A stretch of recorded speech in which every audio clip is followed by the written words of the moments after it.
তোমরা হয়তো অনেকেই জানো না, মহাভারতের কিছু কিছু চরিত্র এখনো বেঁচে আছে, শুধু নাম আর তাদের চেহারাটা বদলে গেছে।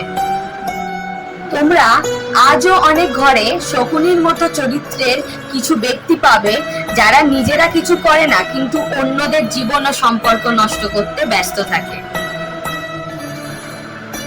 দ্বিতীয়, দুর্যোধনের মতো কিছু মানুষ, যাদের নিজের সবকিছু থাকা সত্ত্বেও তাদের নজর সবসময় অন্যের জিনিসের উপর।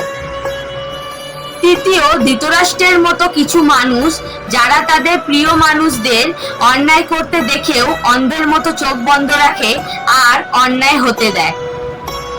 চতুর্থ, যুধিষ্ঠিরের মতো কিছু মানুষ, যারা পরিবারে শান্তি বজায় রাখার জন্য চুপ করে থাকে, অন্যায় সহ্য করে নেয়, মানুষ তাদের ভালো মানুষই ব্যবহার করে। সত্যিটা তখন তারা বুঝতে পারে যখন অলরেডি তারা সবকিছু হারিয়ে ফেলেছে। কখনো কখনো তোমরা কৃষ্ণের চরিত্রেরও মানুষ দেখতে পাবে, যারা বিনা স্বার্থে তোমাকে সঠিক পথ দেখানোর চেষ্টা করবে।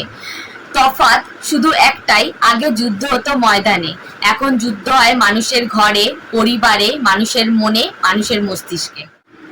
আমি আমার আশেপাশে মহাভারতের সবকটা চরিত্রই দেখেছি।